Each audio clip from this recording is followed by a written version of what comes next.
At 7 o'clock, the government will formally announce which companies have won which contracts for the first stages of the massive HS2 project. They'll add up to 6.6 billion, but there's a lot more to come, another 50 billion at least, and that is way too much, according to its critics, one of whom is Joe Rukin, who is the campaign manager for Stop HS2. Bit late for that, Mr. Rukin, stopping it.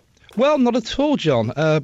What the contracts that today are being signed are actually staged. So initially you're going to have the design of the final design of HS2, which is going to take about a year, maybe a year and a half, which proves that the project is 2 years late.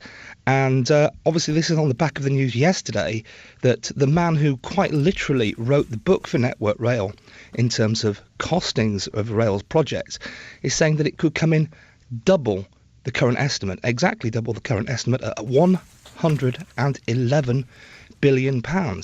Now, it's blatantly obvious to anyone who's been paying attention over the last couple of months that money is desperately needed everywhere else in terms of government spending. But I mean, this money is ridiculous. But whether he's right about that figure or not, and obviously the government says it's nonsense, but this isn't money that you're just chucking into the bottom of the sea or something, is it? It's money that is being invested in all sorts of projects. Jobs will be created, and when jobs are created, more money returns to the Treasury in taxes, and so on and so on. It's not a kind of zero-sum game. Well, that's the theory with capital spending, but that assumes that you get an asset at the end of it. What we do, we'll have a new, shiny new, very fast railway. No, look at what happened with High Speed 1. Like every other high-speed railway across the world, it failed to attract the grossly inflated passenger forecasts that were used to justify its construction. And the same is true with HS2. And what you're seeing is, the government is saying that it will carry 380,000 passengers a day. That's over 4 times what the West Coast Main Line currently manages.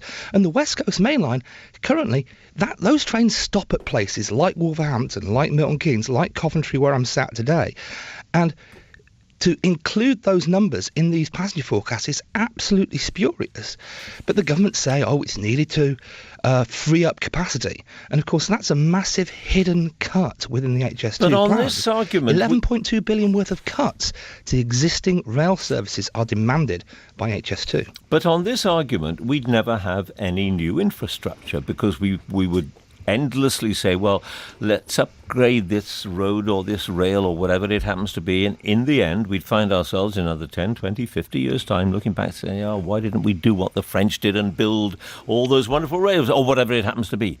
Well, the French have said that they're going to stop building them because they're hemorrhaging money. And we're not against infrastructure. We're for the right infrastructure.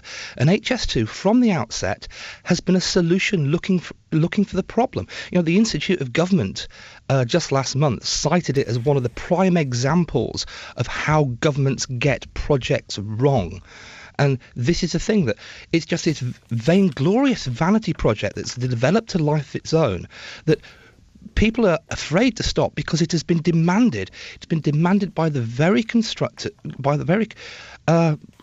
people who will make copious amounts of money out of building the thing. All right. That's what is driving this. It's been the industry, the construction industry, and the consultants who will benefit and rake in billions of pounds of taxpayers' money at a time where it's clearly needed elsewhere. Joe Rukin, thanks a lot.